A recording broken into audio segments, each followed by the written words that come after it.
and in Mr. Shart's, on Mr. Stillwell's behalf, revised motion for a fair trial. That's a big claim in both of those motions. And I mean, I just gave you to Friday to respond to them. But, and yeah, I think that on the record, it's a legal determination to be made. We don't necessarily need to hear from Mr. Copeland because I'm not sure about Mr. Copeland's credibility on anything anyway, but.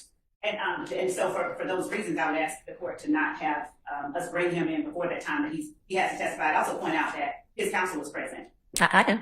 Wow. So thank you for hearing me. Okay. Well, I mean, I hope that it is not up for debate that some of what was said to Mr. Copeland in terms of potential ramifications if he didn't testify was incorrect. I don't think that there was any kind of, purposeful or nefarious motive in that. But I mean, at least with regard to the notion that he could be held until the trial of even the severed co-defendants was completed, I don't think is a correct statement of the law. If you believe that it is, then please provide me with what you're basing that belief on. But I mean, I also don't think that he paid much attention to that at all. He doesn't even seem to have, he kind of basically moved on from that, but that was incorrect.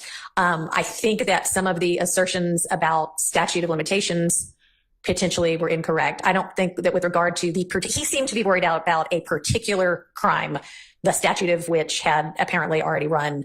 But I think that in terms of the notion that he faced no potential jeopardy with regard to crimes based on statute of limitations. I mean, there's the immunity issue, which is wholly separate, but y'all are basically saying you don't even have to worry about it for the statute of limitations reason. They're saying, well, then how are we sitting over here charged with RICO for crimes, the statute of which, when the statute has run on the overt acts, they're in support of the RICO. And I can't remember right offhand what the other potentially incorrect statement was about. But I mean, some of the this is or isn't perjury things are a little, I don't think, quite exactly accurate either. Okay. So I guess what I'm saying is you run a lot of risk, even if I say it wasn't coerced, if that is the legal determination I make. I mean, I'm saying it's a really close call.